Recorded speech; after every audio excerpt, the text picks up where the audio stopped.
Assalamualaikum warahmatullahi wabarakatuh. Bismillah, alhamdulillah, wassalatu wassalamu ala sayyidina rasulillah wa alihi wasahbihi man walah. Yang saya hormati jamaah Masjid Al-Aqsa, semoga Allah subhanahu wa ta'ala memberikan kita senantiasa hidayah dan taufiknya. Sekarang kita masih pembahasan sifat salbiyah bagi Allah. Sifat salbiyah itu adalah sifat yang menegasikan, ya, sebagaimana yang ada di slide, ya, kita lihat. Kita masih belajar tentang sifat salbiyah bagi Allah Subhanahu wa taala. Jadi pertama-tama Bapak-bapak, yang mau saya sampaikan adalah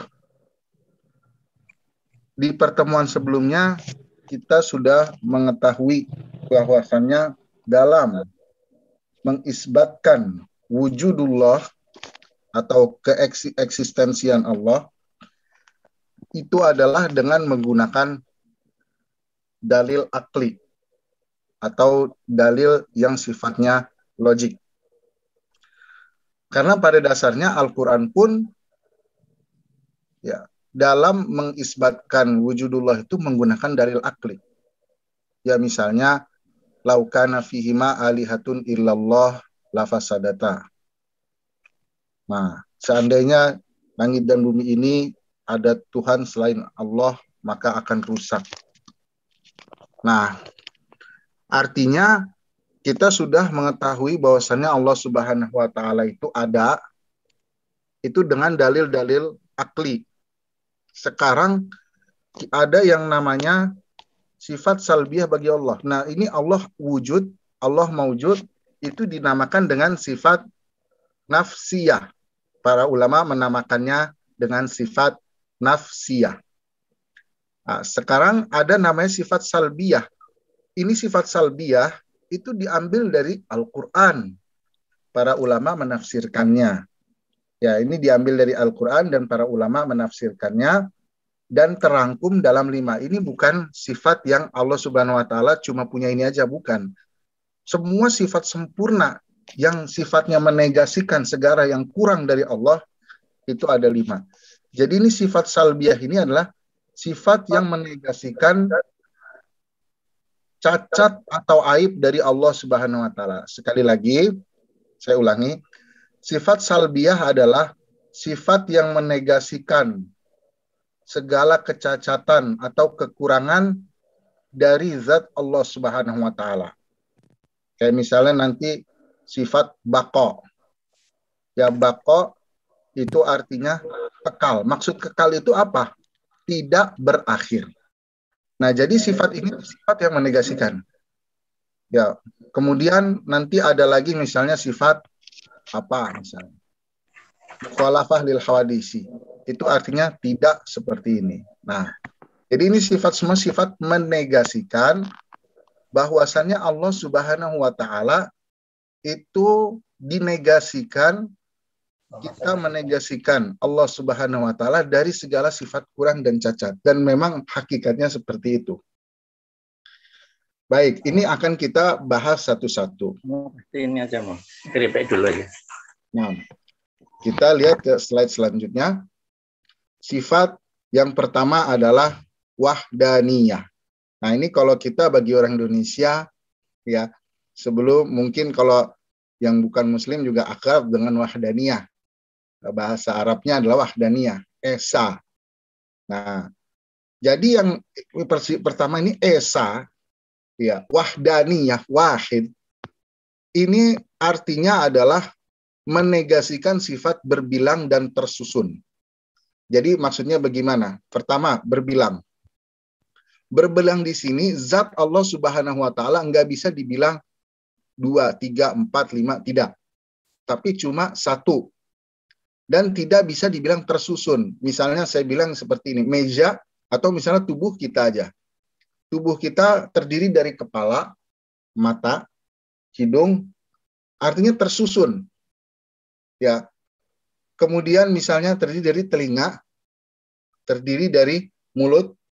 Allah Subhanahu wa taala tidak tersusun seperti makhluknya. Semua makhluk Allah Subhanahu wa taala tersusun. Semua makhluk Allah Subhanahu wa taala itu ada apa namanya aturannya. Jadi ibaratnya nggak mungkin manusia itu terdiri dari satu hakikat, nggak bisa. Nah, di sini kita ketika mengatakan Allahu Ahad, Allahu Wahid, itu artinya Allah itu tidak berbilang, zatnya satu, dan zatnya itu tidak tersusun. Nah, ini yang harus kita fahami.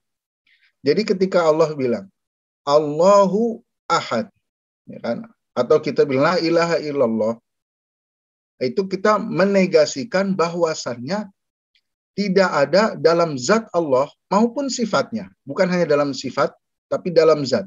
Dalam zat Allah dan sifatnya tidak berbilang. Kalau dalam zat jelas ya, zat tidak berbilang, zatnya satu. Kalau dalam sifat gimana? Maksudnya Allah punya sifat ilmu. Sifat ilmu ini cuma satu. Tidak ada dua sifat ilmu. Jadi semua yang dari Allah Subhanahu wa taala wahid. Itu Maha Esa. Inilah yang dimaksud dengan sifat wahdaniyah.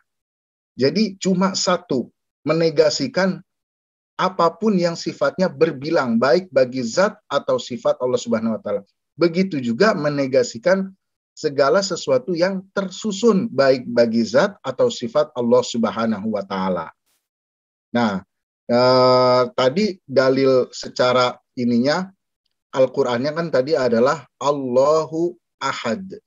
Jadi ahad, kalau kita lihat ahad itu wahid, ya kan? Kemudian kita itu kalau dalam bahasa Indonesia jadi predikat Allahu Ahad. Allah adalah ahad. Nah, ahad di sini maksudnya adalah tidak berbilang dan tidak tersusun baik dari segi zat atau sifatnya. Nah, itu dalil dari Al-Qur'an. Kemudian dalil dari logikanya, ya, seandainya Allah berbilang, nah ini pakainya silogisme. Ini kalau di dalam ilmu mantik, ini model silogismenya namanya silogisme qiyas istitsnai. Nah, jika begini, maka begini. Jika begini, maka begini. Nah, misalnya, ya ini silogisme yang menunjukkan sebab akibat. Jika api terbuat dari air, jika api itu panas, misalkan, maka dia dapat menimbulkan uap pada air, ya kan? Dan realitanya memang api itu bisa menimbulkan panas, maka api bisa menimbulkan uap pada air. Nah, itu dinamakan dengan kias atau silogisme yang namanya istitsnai. Nah, ini para ulama menggunakan metode ini dalam mengisbatkan atau menguatkan sifat-sifat Allah Subhanahu wa taala itu dengan silogisme model seperti ini. Jadi silogisme ada dua dalam ilmu mantik. Pertama, silogisme yang dinamakan oleh para ulama Islam silogisme iqtirani, seperti misalnya setiap A sama dengan B dan setiap B sama dengan C, maka setiap A sama dengan C. Itu yang model paling kuat dari semua modelnya. Ini namanya qiyas iqtirani atau silogisme iqtirani dalam istilah kaum muslimin. Ada yang namanya lagi silogisme istitsnai yang digunakan kaum muslimin dalam mengisbatkan sifat Allah Subhanahu wa taala, yaitu yang model seperti tadi saya sebutkan. Jika begini, maka begini. Nyatanya begini, maka dia begini. Nah, ini dalilnya logika pertama. Seandainya Allah berbilang, maka langit dan bumi akan terjadi kerusakan. Ini yang pertama ini, kiasnya ini, silogismenya ini diambil dari ayat Al-Quran. Jadi para ulama sendiri dalam mengisbatkan sifatullah, ahlus sunnah wal jamaah itu tidak menolak akal dan juga tidak menolak nas. Nah, ini harus penting ya. Jadi nas dan akal itu sejalan. Ini ada kaum yang mengatakan bahwasannya jangan menggunakan akal dalam akidah. Wah, ini sangat ngawur sekali. Ada lagi satu kaum yang dia tidak mau menggunakan nas, teks syariat di dalam mengisbatkan akidah. Ini juga sangat ngawur. Jadi kalau kita berbicara sama kaum yang tadi, yang tidak mau menggunakan akal katanya, mereka mengatakan jangan menggunakan logika dalam mengisbatkan akidah. Itu ketika mereka berbicara seperti itu, mereka sedang berlogika. Ketika mereka menolak, itu mereka sedang berlogika bagaimana caranya tidak menggunakan logika. Jadi sebenarnya mereka sendiri sedang bingung gitu. Nanti kita lihat bagaimana kalau teks Al-Quran itu diambil mentah-mentah tanpa difahami dengan baik apa yang akan terjadi. Ya, ini yang harus kita ketahui. Nah, kemudian yang kaum mengatakan, ini kaum ahli filosof biasanya. Dia mengisbatkan Allah Subhanahu wa Ta'ala hanya dengan akalnya saja tanpa ada teks syariat. Nah, ini juga akan berakibat fatal. Maka kita ahlus sunnah wal jamaah itu akal dan dengan teks syariat yang mutawatir itu berjalan dengan secara bersamaan. Nah, ini yang harus dipahami kita sebagai kaum ahlus sunnah wal jamaah. Jadi kaum ahlus sunnah wal jamaah itu ada di tengah-tengah, tidak menolak akal yang tidak menolak akal dalam yang hal itu tidak mungkin menolak akal itu, dan tidak juga hanya menggunakan dan juga tidak menolak teks syariat, dan itu tidak mungkin juga. Baik, ini logikanya ya. Yang pertama ini diambil dari ayat Al-Quran. Jadi kata ayat Al-Quran, laukana fihima alihatun illallah lafasadata. Seandainya langit dan bumi ini ada Tuhan selain Allah, keduanya ini akan rusak. Akan tetapi keduanya ini tidak rusak, maka tidak ada Tuhan selain Allah Subhanahu wa Ta'ala. Ini diambil dari ayat Al-Quran ya. Laukana fihima alihatun illallah, seandainya di langit dan bumi ada Tuhan selain Allah, maka keduanya akan rusak. Ya, ini jadi ayat Al-Quran tuh berhenti sampai di sini. Laukana fihima alihatun illallahu lafasadata. Seandainya di antara langit dan bumi ada Tuhan selain daripada Allah, maka akan rusak keduanya. Al-Quran berhenti sampai di situ. Ini kalau dalam kias, dalam silogisme belum sempurna. Kenapa Al-Quran cuma sampai di sini doang? Karena seakan Al-Quran itu ingin kita berpikir. Silakan pikir. Ada nggak kira-kira kerusakan? Tidak ada. Oh, berarti kalau tidak ada kerusakan, maka tidak ada Tuhan selain Allah Subhanahu wa Ta'ala. Nah, disinilah menjadi dalil logika. Nah, memang Al-Quran itu mendorong kita untuk berpikir menggunakan akal. Makanya banyak sekali ayat Al-Quran, afala ta'qilun. Apakah kalian tidak menggunakan akal? Dan lain sebagainya. Jadi salah kalau dibilang kita jangan menggunakan akal, itu sangat sembrono. Dan dia kontradiksi dengan dirinya sendiri. Ya, artinya ketika dia menolak logika, dia sendiri lagi berpikir gimana berlogika, gimana caranya menolak logika. Nah, itu dalil yang pertama. Dalil yang kedua, yaitu pada permasalahan kalau Allah tersusun. Ya, Bapak-bapak, kita ini kan tersusun. Kita tersusun daripada tangan dan kaki. Artinya kita ini butuh kaki, butuh tangan. Kita tersusun dari kepala, artinya kita butuh kepala. Kita tersusun ada mata, ada hidung, ada mulut. Artinya kita butuh itu semua. Nah, sekarang secara logika, seandainya Allah Subhanahu wa Ta'ala itu tersusun, maka Allah Subhanahu wa Ta'ala sama seperti makhluk. Ya kan? Sedangkan sama seperti makhluk, itu mustahil bagi Allah Subhanahu wa Ta'ala. Kenapa mustahil bagi Allah sama seperti makhluk? Karena kalau Allah sama seperti makhluk, berarti Allah membutuhkan sesuatu yang lain. Kalau Allah membutuhkan sesuatu yang lain, maka tidak bisa menjadi Tuhan. Karena yang namanya Tuhan tidak membutuhkan sesuatu yang lain. Yang namanya Tuhan mutlak, absolut, tidak membutuhkan yang lain. Nah, di sini makanya kita ambil kesimpulan bahwasannya Allah Subhanahu wa Ta'ala tidaklah zatnya tersusun, tidaklah zat atau sifatnya tersusun dari yang lain. Nah, ini kita harus ketahui, ini dalil daripada Allah Subhanahu wa Ta'ala sebagai Maha Wahdaniyah, Maha Esa. Nah, kemudian sifat selanjutnya adalah sifat qidam, atau kita sering ya menyanyikan qidam bako itu kan. Qidam, kita bilangnya Allah qadim, bukan Allah qidam. Qidam itu sifatnya, misalnya gini, pukulan sama memukul, kita bilang Zaid pemukul, bukan Zaid pukulan. Ya, jadi qidam itu ibaratnya seperti pukulan. Kalau qadim itu pemukul, jadi kita bilang Allah itu qadim, ya kan?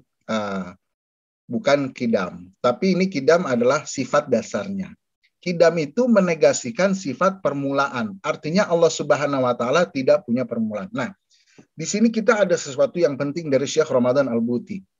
Ya, mungkin kita bertanya-tanya, bagaimana sesuatu itu tanpa bermula? Atau ini nanti akan dibahas ya, dibahasnya. Oke, nggak apa-apa. Jadi ini sifat qadim ketika kita bilang Allahu qadimun. Allah itu maha qadim. Maksudnya apa? Zatnya Allah tidak diawali dengan sesuatu yang lain. Zatnya Allah Subhanahu wa taala tidak punya permulaan. Zat kita punya permulaan.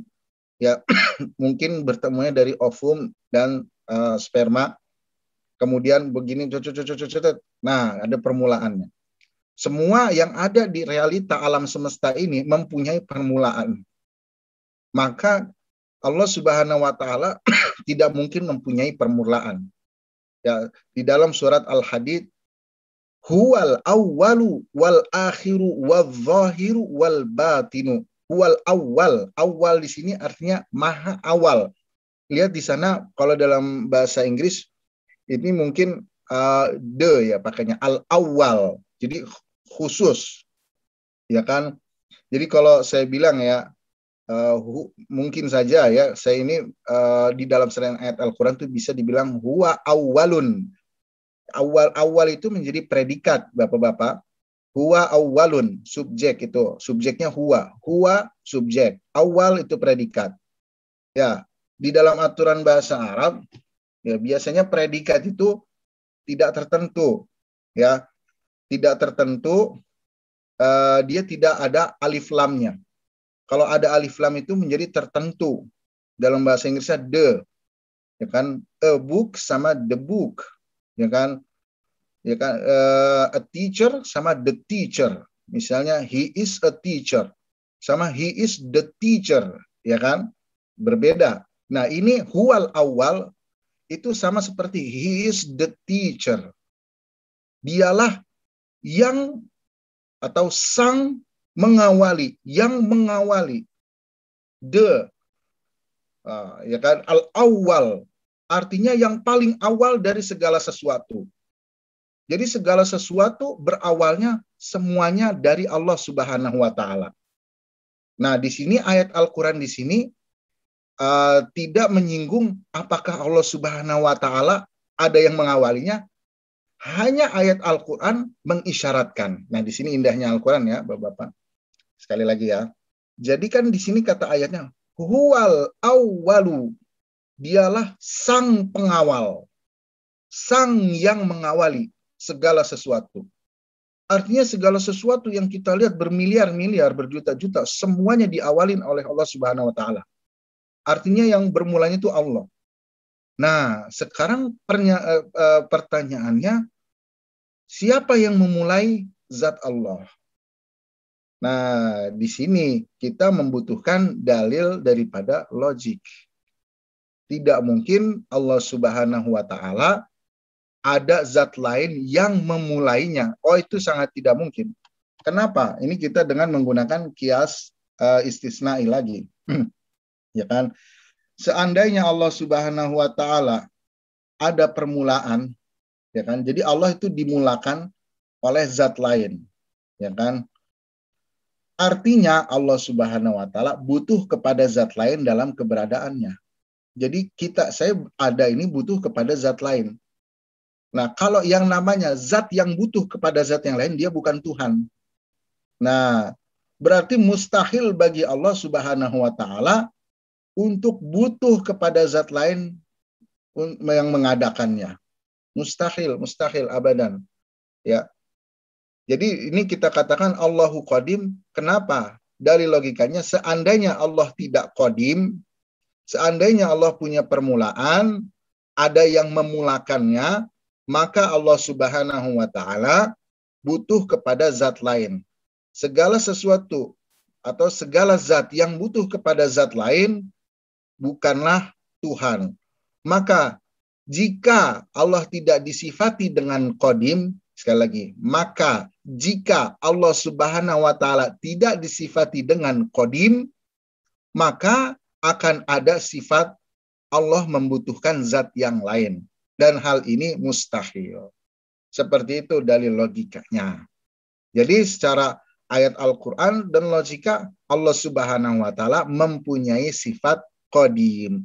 Kenapa ulama Ahlus Sunnah wal Jamaah kok tidak pakai kata al-awwal, kok pakai katanya al-qadim atau al-qidam? Karena kata al-awwal di dalam ayat Al-Quran ya itu masih menjadi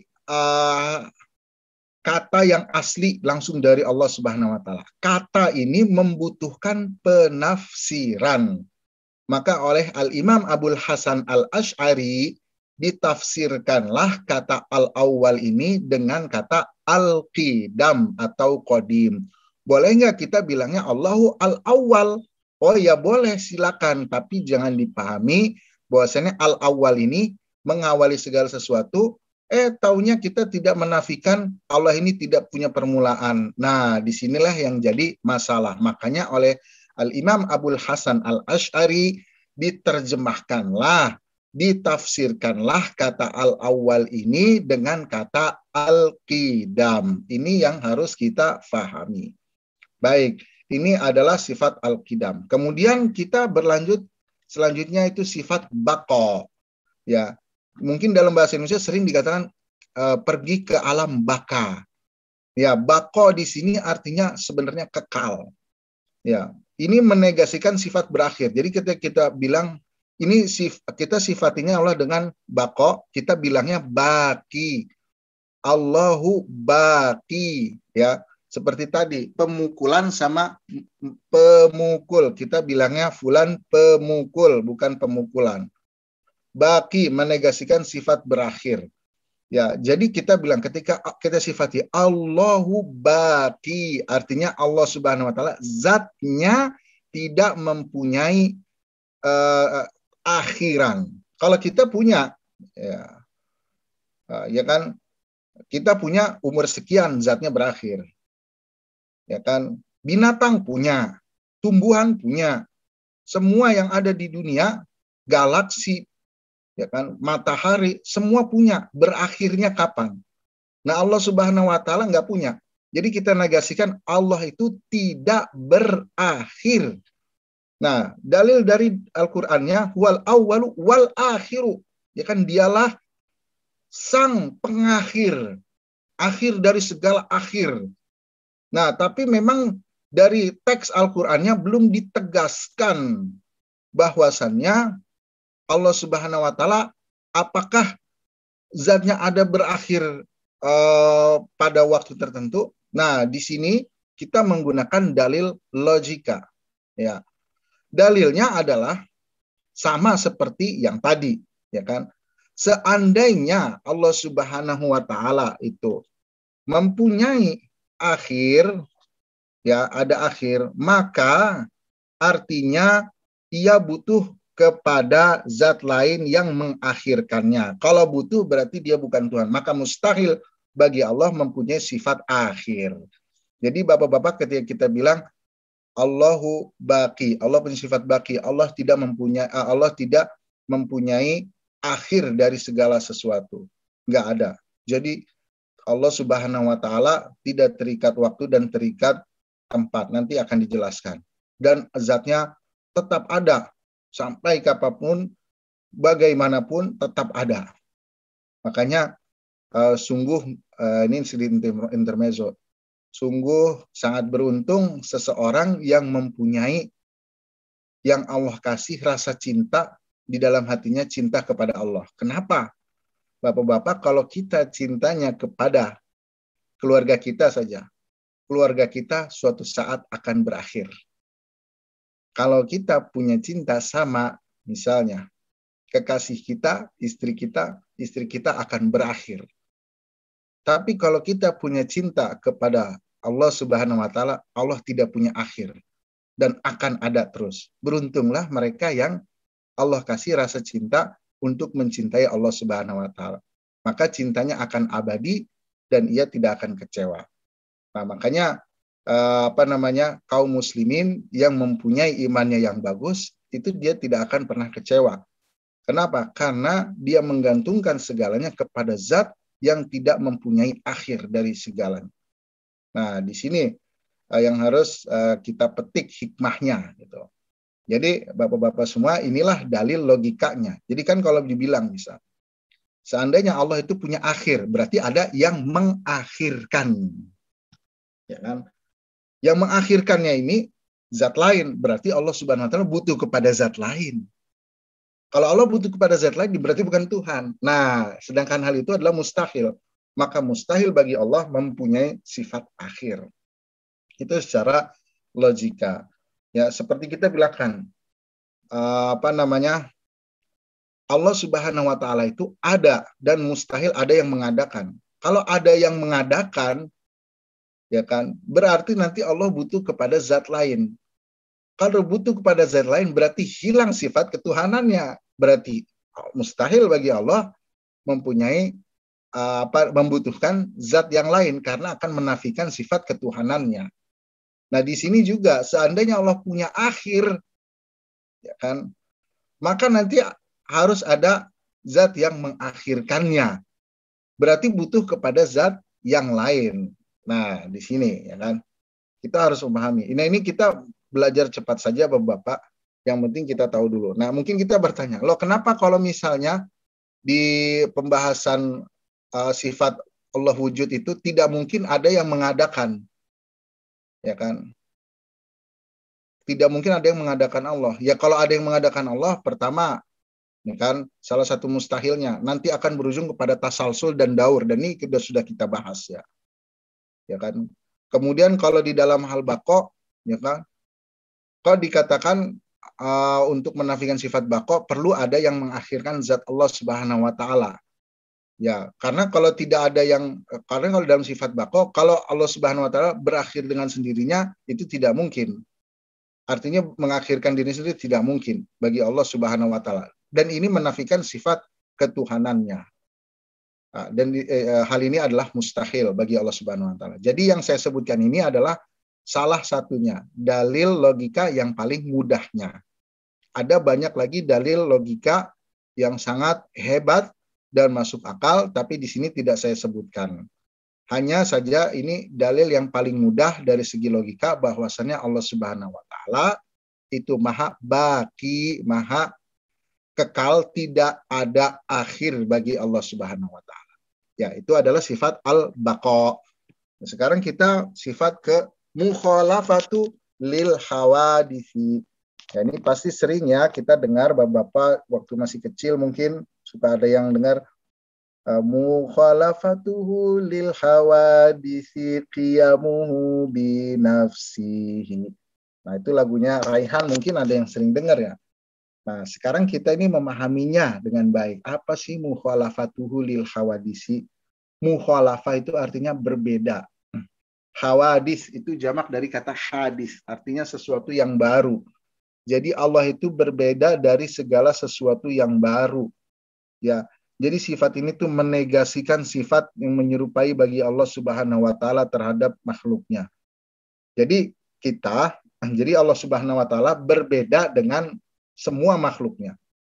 Berbeda dalam segi apa? Dalam 3 segi. Pertama, dari segi zatnya. Yang kedua dari segi sifat, yang ketiga dari segi fiil. Ini dari segi ini semuanya berbeda. Mutlak, secara ini mutlak berbeda. Jadi tidak ada yang menyamai Allah sedikit pun. Ya. Ini ketika kita bilang mukhalafah lil hawadisi. Allah berbeda dengan makhluknya. Makhluk butuh hidung, Allah tidak butuh hidung. Makhluk butuh tangan, Allah tidak butuh tangan.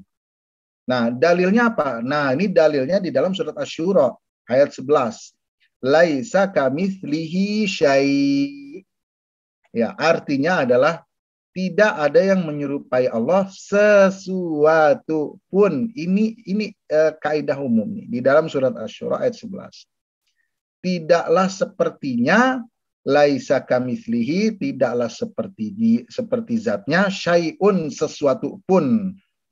Ya, tidaklah serupa seperti zatnya sesuatu yang Allah ciptakan. Jadi yang makhluk Allah itu tidak serupa dengan zatnya Allah. Alam semesta yang ada sekarang kita lihat tidak menyerupai Allah Subhanahu wa taala. Allah berbeda dari segala sesuatu yang ada. Kalau manusia butuh tempat, Allah tidak butuh tempat. Berbeda semua dari manusia dan semua makhluk yang Allah ciptakan. Jadi sifat mukhalafah lil hawadits ini menafikan bahwasanya Allah Subhanahu wa taala ini sama seperti makhluknya. Ya, sama seperti makhluknya. Ini dalilnya. Kemudian ya kita dari logikanya adalah dari logikanya kita lihat ya bahwasannya seandainya Allah Subhanahu wa taala menyerupai makhluknya, maka akan disifati dengan kekurangan. Ya kan? Jadi yang namanya sifat makhluk itu kan punya kekurangan. Saya ini manusia, ya kan? Sesempurna-sempurnanya manusia pasti punya kekurangan, ya kan? Begitu juga dengan yang selain manusia. Misalnya kucing, ya kan? Sifat kekurangannya ya banyak sekali. Ya kan? Kemudian yang lain-lain, pokoknya banyak kekurangan. Dari setiap makhluk pasti ada kekurangan. Jikalau Allah Subhanahu wa taala menyerupai makhluknya, maka Allah Subhanahu wa taala akan mempunyai kekurangan. Maka hal ini mustahil, yaitu sifat kekurangan itu mustahil bagi Allah Subhanahu wa taala. Maka Allah Subhanahu wa taala mustahil menyerupai makhluknya. Ya, ini kaidah pentingnya di dalam surat Asy-Syura ini ya, Bapak-bapak.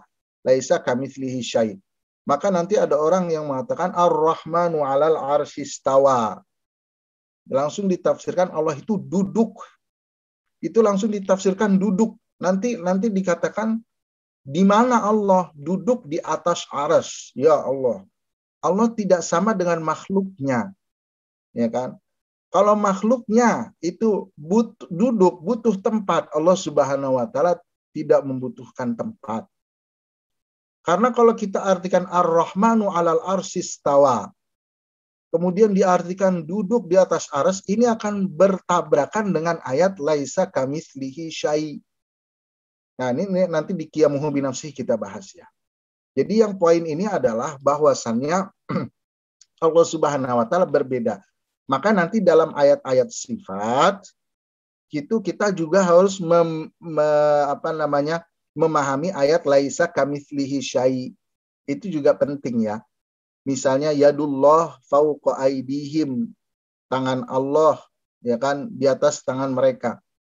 Kemudian nanti kata orang bilang, "Oh ya ini tangan, artinya Allah itu punya tangan." Loh, nanti apa artinya ayat laisa kamitslihi syai'? Allah tidak menyerupai kepadanya sesuatu pun. Ya tangan itu adalah sifat manusia. Nah makanya dalam memahami ayat Al-Quran, apalagi dalam ayat sifat, itu nggak bisa satu ayat diklaim sendiri. Harus ini kan berbarengan. Jadi kalau dalam ayat yadullah fauqa aidihim itu ada dua cara memahaminya dari golongan salafus saleh.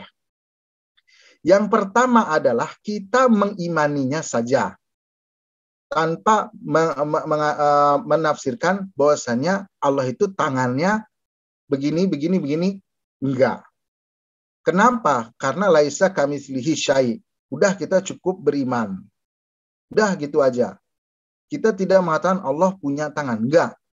Kita cuma mengimani yadullah fauqa aidihim, dan cukup mengimani. Yang jelas tidak mungkin yang dimaksudkan tangan di situ adalah seperti tangan kita.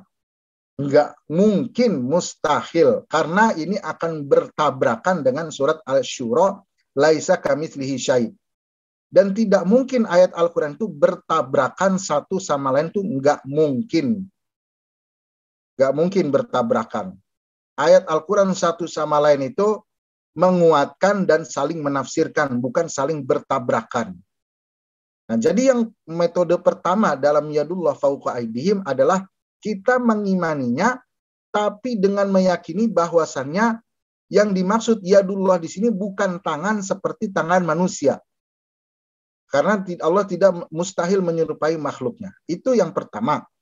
Yang kedua adalah metode yang kedua memahami yadullah fauqa aydihim dengan kita mentakwilkannya. Jadi yang dimaksud yadullah, tangan dalam bahasa Arab, memang makna hakikinya adalah tangan, yaitu anggota badan. Dan ini mustahil. Tapi tangan juga ada makna majazi. Misalnya adalah infak atau kekuatan, bisa juga. Nah, ini kita artikan di sini sebagai kekuatan, bisa juga. Jadi yadullah maksudnya kekuatan dari Allah. Nah, itu dengan dua metode tadi. Itu kita metode seperti itu dari golongan kalangan salafus saleh. Nah, kalangan salafus saleh, kenapa ada metode seperti itu? Karena laisa kamitslihi syai'. Allah itu mukhalif lil hawadisi. Karena sifat mukhalafah lil hawadisi.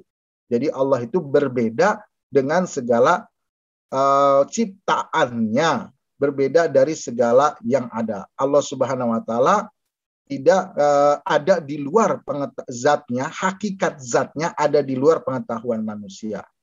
Kita nggak bisa mengetahui hakikat zat Allah, nggak bisa. Kenapa?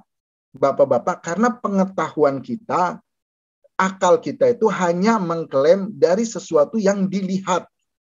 Ya, munculnya ilmu-ilmu itu adalah dari sesuatu fenomena yang ada yang bisa dilihat.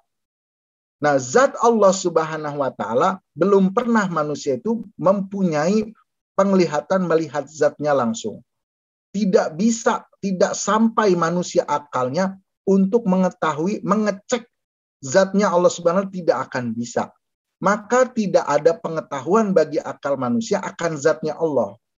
Maka kita katakan tidak mungkin manusia itu bisa mengetahui hakikat zat Allah. Maka kita katakan dalam pelajaran akidah ini yang kita pelajari bukan hakikat zat Allah. Semua kita kaum muslimin nggak tahu hakikat zat Allah. Yang kita pelajari adalah sifatnya. Nah, ini yang harus kita pahami Bapak-bapak ya. Kemudian sifat selanjutnya adalah sifat selanjutnya qiyamuhu binafsihi. Nah, qiyamuhu binafsihi.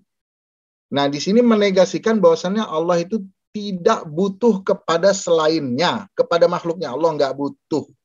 Ya. Bahkan yang selain Allah butuh kepada Allah. Nah, jadi ketika saya bilang Allahu ini qiyamuhu binafsihi, kita bilangnya Allah qaimun binafsihi atau qiyamuhu binafsihi juga nggak apa-apa. Jadi Allah Subhanahu wa taala berdiri sendiri, maksudnya tidak membutuhkan yang lain. Kita duduk butuh tempat. Kita terikat waktu dan zaman, waktu dan tempat. Allah Subhanahu wa taala tidak butuh waktu dan tempat. Nah, sekarang kita bilang, ya kan, di sini timbul lagi pertanyaan. Bagaimana caranya sesuatu itu tidak butuh tempat? Maka ini ada yang bilang, akidah Asy'ariyah itu membingungkan katanya. Sebab katanya Allah tidak butuh tempat, tidak butuh waktu. Bagaimana kemudian zatnya yadullah fauqa aydihim ditakwilkan? Ini adalah kebodohan. Pertama, mazhab Asy'ariyah adalah bukan mazhab baru, ini mazhab salafus saleh. Itu yang pertama. Yang kedua adalah kita ini tidak mengetahui hakikat zatullah. Seperti yang tadi saya katakan, kita ini bisa mempunyai pengetahuan akan sesuatu itu berdasarkan realita yang kita lihat, panca indera kita. Sedangkan kita ini tidak bakalan bisa mengetahui dengan panca indera kita dengan pengetahuan kita zat Allah Subhanahu wa taala, hakikat dari zat Allah Subhanahu wa taala. Jadi kalau kita bilang apakah bisa ada zat tanpa tempat? Ya bisa, yaitu Allah Subhanahu wa taala. Yang kita ini secara akal kita nggak pernah mengetahui hakikatnya. Yang kita ngelihat dalam realita kita, setiap zat butuh tempat, itu adalah realita manusia, realita makhluk, realita alam semesta yang Allah ciptakan. Tetapi realita Allah Subhanahu wa taala sendiri itu di luar pengetahuan manusia. Maka kalau dibilang membingungkan, oh tidak juga. Justru ini mentanzihkan, mensucikan Allah dari keserupaan, dari sifat butuh kepada yang lain. Yang sifat butuh kepada yang lain itu adalah penafian daripada sifat ketuhanan. Jadi tidak sah mereka katakan bahwasannya membingungkan. Itu karena mereka sendiri yang bingung karena tidak belajar. Ya kan? Jadi banyak dari golongan mereka yang belum belajar dengan benar, kemudian langsung bicara. Nah ini luar biasa ngawurnya. Nah, jadi apalagi ada di dalam satu videonya. Jadi bapak-bapak katanya, Asy'ariyah itu salah satu golongan sesat. Berarti orang Indonesia ini yang 90% orang-orang muslim, mungkin bisa saya katakan dari 90% orang muslim itu ya 70%-nya Asy'ari. Berarti 70% dari kaum muslimin di Indonesia itu sesat semua.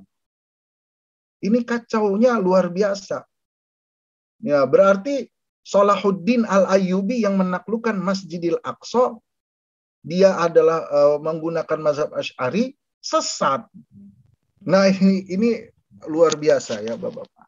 Ya, itu kita kembali lagi qiyamuhu binafsihi, Allah Subhanahu wa taala tidak membutuhkan tempat. Maka ketika ada kita bilang Ar-Rahmanu 'alal arsis tawa. Ar-Rahman, Allah itu beristiwa di atas arsy. Beristiwa ini kita Ahlus Sunnah wal Jamaah, kaum salafus soleh, itu tidak mengartikan istiwa dengan artian duduk. Kenapa? Kalau diartikan duduk, pertama akan bertabrakan dengan surat Asy-Syura tadi, laisa kamitslihi syai', tabrakan.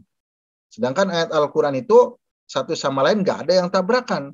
Afala yatadabbarunal Qur'an walau kana min indi ghairillahi lawajadu fihi ikhtilafan katsira. Nah, kalau mereka mau mentadaburkan Quran, ya kan seandainya Al-Quran itu bukan dari Allah, maka akan ada tabrakan satu sama lain. Tapi itu mustahil. Jadi ayat Al-Quran itu nggak bisa tabrakan. Itu secara zohir aja. Jadi kalau kita artikan istiwa dengan artian duduk, tabrakan dengan surat Asy-Syura. Kata surat Asy-Syura, Allah tidak menyerupai sesuatu pun dari makhluknya. Ya, kita artikan istiwa dengan duduk. Duduk berarti serupa dengan makhluknya. Ya kan, tabrakan. Terus kita bilang misalnya, ada lagi yang bilang Allah di langit. Ini luar biasa, doktrinnya didoktrinkan ke anak-anak kemana, ya kan? Di mana Allah? Jadi kalau mau menanyakan orang Muslim itu bukan apa kamu bersyahadat, bukan. Tapi ditanya, Aina Allah? Allah di mana? Ada di langit. Gitu. Ya salam. Kalau dikatakan di langit, berarti Allah bertempat di langit. Bertempat di, itu kan menunjukkan kata tempat. Nah, kalau Allah Subhanahu wa taala di langit, bertempat di langit, artinya Allah itu butuh untuk tempat. Butuh Allah itu untuk kita ini buat berdiri butuh tempat. Saya duduk misalnya, butuh kepada kursi.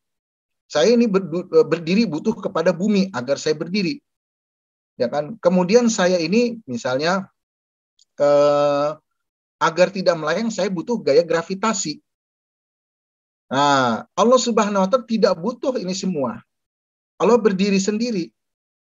Nah, jadi kalau saya katakan Allah di langit, ya kan? Nanti artinya Allah bertempat di langit berarti membutuhkan sesuatu yang lain. Sifat membutuhkan sesuatu yang lain itu mustahil, menafikan sifat ketuhanan dan juga bertabrakan dengan ayat laisa kamitslihi syai'. Lantas Allah tidak terikat, lantas bagaimana? Ya Allah tidak terikat dengan tempat, tidak dikatakan di langit, tidak dikatakan di mana-mana.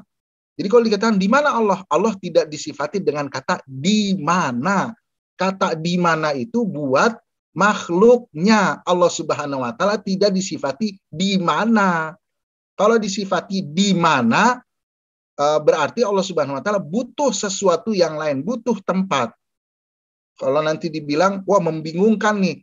Bukan membingungkan, memang manusia tidak mempunyai pengetahuan akan hakikat zat Allah. Manusia tidak diperintahkan untuk mengetahui hakikat zat Allah, enggak. Manusia hanya diperintahkan cukup beriman kepada Allah Subhanahu wa taala, pencipta alam semesta ini, mempunyai sifat ini, menurunkan rasul agar diikutin syariatnya. Itu saja. Nah, ini yang harus kita pahami. Jadi bukan membingungkan. Memang kita nggak punya pengetahuan akan ke sana. Cuman indikasinya jelas dari ayat Al-Quran dan dari dalil logika bahwasannya Allah Subhanahu wa taala itu berdiri sendiri.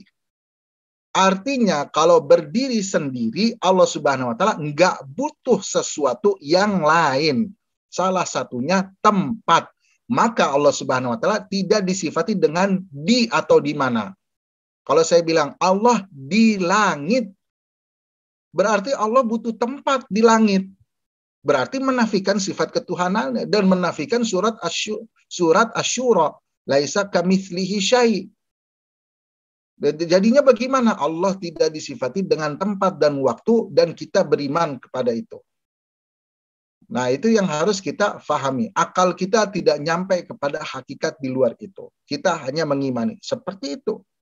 Yang jelas Allah berbeda dari makhluknya, dari semua makhluknya. Ya. Jadi nanti ada yang bilang Allah Subhanahu wa taala di langit. Wah, itu didoktrin kepada anak-anak kecilnya. Di mana Allah di langit? Nanti seandainya anak kecil itu menjadi ilmuwan, di langitnya sebelah mana nih? Berapa tahun cahaya? Kita harus jauh. Wah, 3.000 tahun cahaya. Kemana lagi? Wah, ini kok nggak nyampe-nyampe Allah gitu kan? Katanya di dalam ayat Allah itu dekat.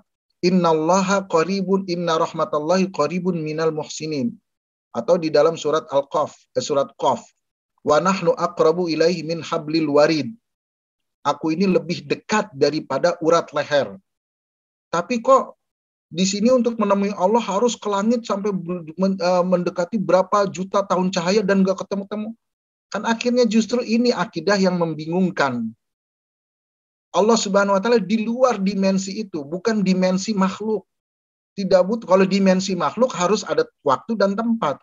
Kita masuk ke dalam dimensi alam semesta, kita butuh waktu dan tempat. Allah Subhanahu wa taala tidak ada di dalam dimensi waktu dan tempat. Nah, karena kalau ada dalam dimensi waktu dan tempat, Allah terikat dan sama seperti makhluknya.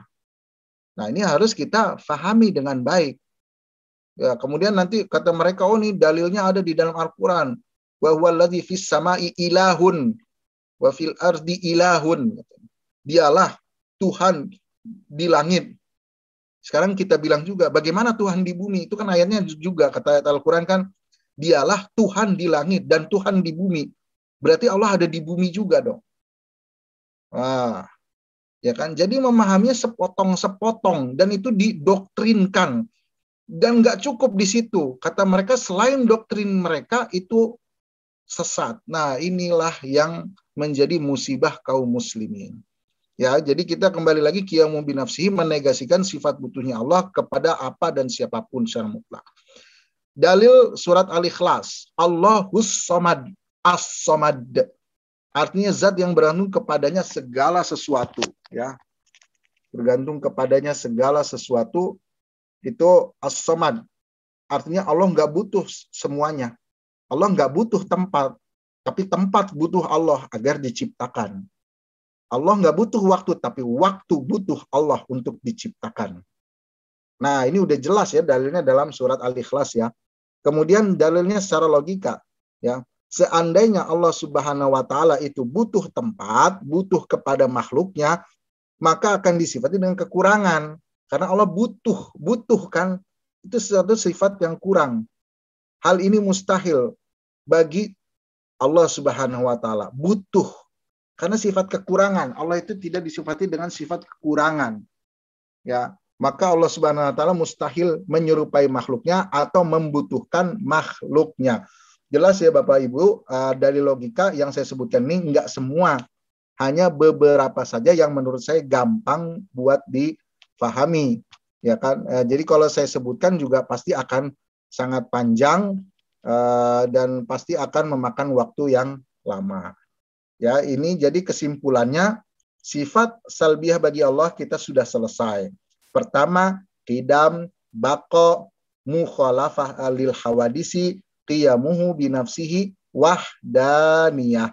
Itu adalah 5 hal yang dinamakan dengan sifat salbiyah. Salbiyah artinya sifat yang menegasi. Sifat ini menegasikan segala bentuk kekurangan dan kecacatan dari Allah Subhanahu wa taala. Jelas bukan hanya 5 sifat yang menegasikan dari kecacatan dan kekurangan kepada Allah itu sebenarnya banyak, tapi yang menjadi induknya adalah 5 hal ini. Baik Bapak Ibu, sekian kajiannya. Jika ada pertanyaan atau mungkin ini silakan. Baik Bapak-bapak dan Ibu-ibu, mari kita berdoa agar kita semua diselamatkan dari segala bencana yang ada sekarang ini. Ala hadhihi wal kulliyatin salihah al-Fatihah. A'udzubillahi minasyaitonirrajim. Bismillahirrahmanirrahim. Alhamdulillahirabbil alamin.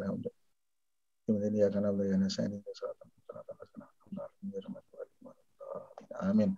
Bismillahirrahmanirrahim. Alhamdulillahirabbil alamin. Hamdan syakirin hamdan na'iman hamdan yafina wa fi mazidah ya rabbana wa lakal syukru kama yanbaghi li jalali wajhikal karim wa azimi sultanik. Allahumma shalli ala sayyidina Muhammadin fil akhirin wa salli wa sallim ala sayyidina Muhammadin fil waqtin wa hin. Allahumma la tada lana dhanban illa ghafartah wa la hamlan illa farrasa wa la daynan illa qadaitahu ya arhamar rahimin. Allahumma inna ala dzikrika wa syukrika wa husni ibadatik. Allahumma inna ala dzikrika wa syukrika wa husni ibadatik. Rabbana atina fid dunya hasanah wa fil akhirati hasanah wa qina adzabannar. Subhana rabbika rabbil izzati amma yasifun wa salamun alal mursalin walhamdulillahi rabbil alamin. Sekian dari saya. Mohon maaf atas segala kekurangannya. Wa minallahi taufik. Wassalamualaikum warahmatullahi wabarakatuh.